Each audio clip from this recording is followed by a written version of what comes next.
itong mga Diskaya, itong mag-asawang Diskaya, Sara ba yan? Sara at Curly Diskaya.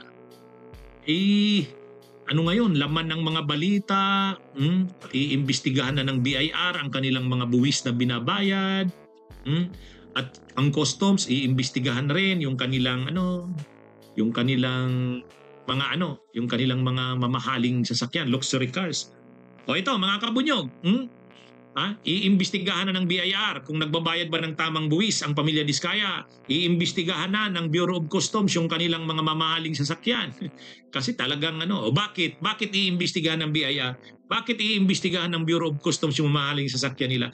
Kagagawan din itong mag-asawang ito Ibinandila nila, iflinont. Pinagyabang nila ang kanilang yaman. O ngayon, nakakuha ng atensyon ngayon. Nagbabayad ba kayo ng tamang buwis? Yang bang mga mamahaling sasakyan na yan na galing pala sa abroad, mga 100 na sasakyan yan, paano ba yan dinala sa Pilipinas? Nagbayad ba yan ng tamang customs, custom duties? Yun, iimbestigahan na. O bakit kayo ngayon iimbestigahan? Pati sa Senado iimbestigahan. Linagay nila sa alanganin ang sarili nila. Sino may kagagawan nun? Sila rin. Naging mayabang sila, binandila nila yung yaman na yan. Nagpa-picture pa sila kay Julius Babaw, Corina Sanchez, o yun. Kumalat yung Kaya ngayon, kagagawan din nila. Kung ganun, kung ngayon ay nalalagay sila sa mga problema, nag-backfire sa kanila. Yung pagbabandila nila, pagyayabang ng yaman, magba-backfire sa kanila ngayon. Nagiging ngayon, nakuha nila yung atensyon ng mga ahensya ng gobyerno. O yan, kagagawan nila. Kaya mga kabunyog, ang DPWH, ang Senado iimbestigahan na sila Pinapatawag na sila ng Senado, ng Blue Ribbon, Senate Blue Ribbon. Hindi sila umattend nung isang araw, September 1. Pag hindi pa raw sila umattend, ipapa-aresto na doon sa pagdinig na yan sa September 1, papalabasin dyan yung ano ba yung nila, mga kontrata. Imaginin mo naman kasi 31 billion yata ang nakuha nilang kontrata. Nang tinanong pa ito si Diskaya, nung tinanong ni Julius Babaw, ano po ang naging daan para kayo yumaman? Kasi galing kayo sa mahirap. From rags to riches. Ano po ba ang naging daan para kayo yumaman? Alam niyo kung anong sagot ni Sara Diskaya? Nang mapasok daw sila sa pagkukontrata sa DPWH. Yun lang. Nang mangontrata na daw sila sa DPWH, yun. Okay lang sana yan kung yung mga kontrata mong nagawa ay magaganda ang mga ibig sabihin, hindi substandard, hindi defective, maayos, ang ganda ng record mo. Ang problema hindi. Yung mga projects nila. Halimbawa, yung binisita ni PBBM doon sa yung binisita ni PBBM, yung sa St. Timothy yun doon sa isang barangay sa Kalumpit. Yun, St. Timothy, ang may gawa noon, palpak. Hinawakan niya yung simento, ganyan. Kaninong project yun? St. Timothy. Sino ba yung St. Timothy? Yun, kila Diskaya yun. Yung mga proyekto sa iba-ibang lugar, St. Timothy, St. Gerard, kung hindi man Alpha and Omega. Kanila lahat yun, dun yun sa Actually, siyam ang kumpanyang tinayo nitong mag-asawang Diskaya, lahat nangungontrata sa DPWH. Talagang sila yung nangunguna dun sa listahan. Kaya ngayon, finiture nila yung kanilang yung kanilang bahay, pinakita kay Julius Babaw, kay Corina. Hangang-hanga si Julius Babaw at si Corina. Sabi, ang swerte nyo naman, ano bang naging dahilan kaya kayo naging sobrang yaman? Talagang from rags to riches na kwento. Ayun, kaya lang nung tinanong, from rags to riches, anong dahilan? Pagpasok nila sa pangungontrata sa DPWH, patay. Alam naman natin ang imahe ng DPWH. Pag sinabi mong kontraktor ka ng DPWH, medyo questionable na yan. Okay lang sana kung maayos yung mga project. Tulad ngayon na yun.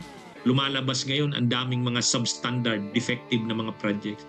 Marami pang ang flood control project sa Manila, Metro Manila, NCR. Nakatingga, hindi gumagana. Kaya ngayon, yung mga pagbaha na yun, pwede pang sa kanila na naman yun Oh, tapos habang yung mga proyekto mo palpak, substandard, ang yung mga sasakyan 100 mamahalin lahat galing sa abroad. Tapos yung bahay mo, ang rangya-rangya parang palasyo. Pinagmamalaki mo 'yon. Oh, yan. Yan ang problema diyan. Kaya yung yung pagbabandila ni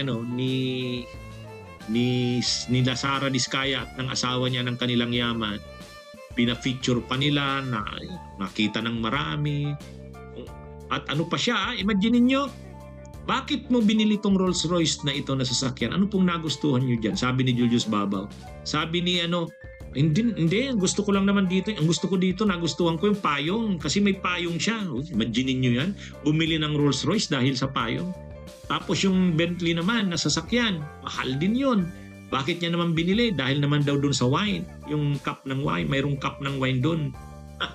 Ay, para pinagyabang mo, dahil lang pala doon sa payong, binili mo yung Rolls Royce. Dahil lang doon sa cup ng wine, yun, binili mo yung Bentley. Yan talagang pinagyabang mo. Talagang pinagyabang mo ang yaman mo. Kaya lang, pag tiningnan, saan galing? Ikaw na rin nagsabi. Plain na simpleng ilaw lang. Aba, gusto ending yung end product, chandelier na. Wala naman dun sa program, wala sa budget. Minsan ang hirap nilang Abonado ka pa. Minsan ang hirap nilang sumunod sa mga bill of quantities. Kaya sabi namin, ang hirap nito, doon na lang tayo sa City Hall noong time na yun.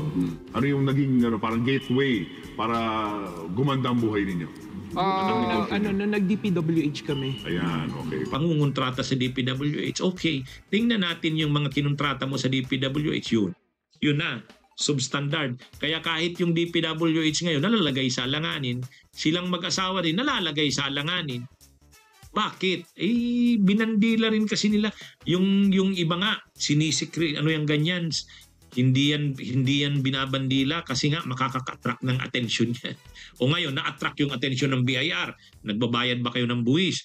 Pati yung customs, Bureau of Customs, titingnan na ngayon. Yung bang mga sasakyan na yun, dumaan sa proseso, nagbayad ng tamang custom duties, yun.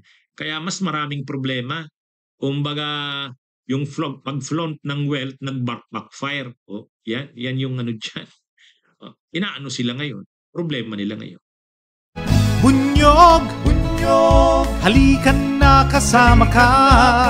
Bunyog, kapag buklod ay may pag-asa. Luzon, Visayas, Mindanao, isa ang pananaw. Sa bagong Pilipinas ang bunyog isisigaw.